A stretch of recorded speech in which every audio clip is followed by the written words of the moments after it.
Okay guys, a lot of question of asking people na about daw sa kaning kuan bitaw ka ng mag-garland o money garland and the bouquet.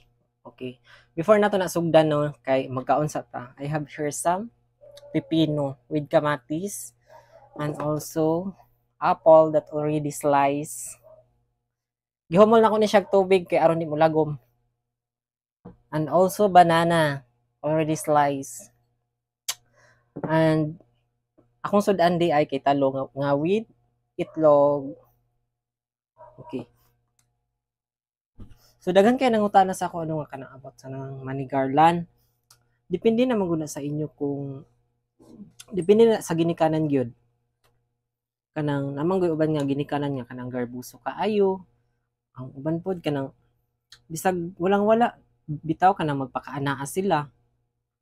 Tapos kani pa hinuong kaning mga dili kaayo sakto-sakto lang nga di kayo arangan mao pa hinuoy mga garbuso kasagaran. Mga unsa ta?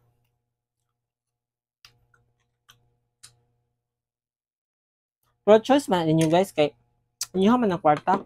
Pero dapat ibutang ninyo sa kanang tama nga pamamaraan. Dili lang kanang ipagarbo sa tanan nga ipakita sa tanan nga ni anak kaya nimo kaya sa isa ka ginikanan. Unlike sa kaning mga arangan, mga dato na di man kay magpabungga-bungga o unlike sa kaning kay Manny Pacquiao nakita man to nato nga trending. Bukay lang ang gihatag siyang anak. Ug bitaw guys no kani bitaw nga nang mao patong walang wala mao pa mapakaanaa. Ug pwede ra man pud nga kanang mohatag bitaw mo sa inyong anak kanang inig humanag og recognition or humanag graduation kanang ihatag na ninyo sa inyong balay nang way lain makakita di kay pakita-kita pa sa kadaghanan nga afford jud. Pwede ra man ta na aning simple lang kami magi sa una kanang kabalo mo anang kanang garland bitaw nga kanang straw nga himuon. Di na siguro na uso karon. Kay uso karon pabunggahay na ba gyud. Malipay na mi sa una nga kanang ang importante makatambong among ginikanan, mataora garland nga with straw nga hinimo nga tag 50 man yata na sa una tag 30 or tag 20 basta naara diha.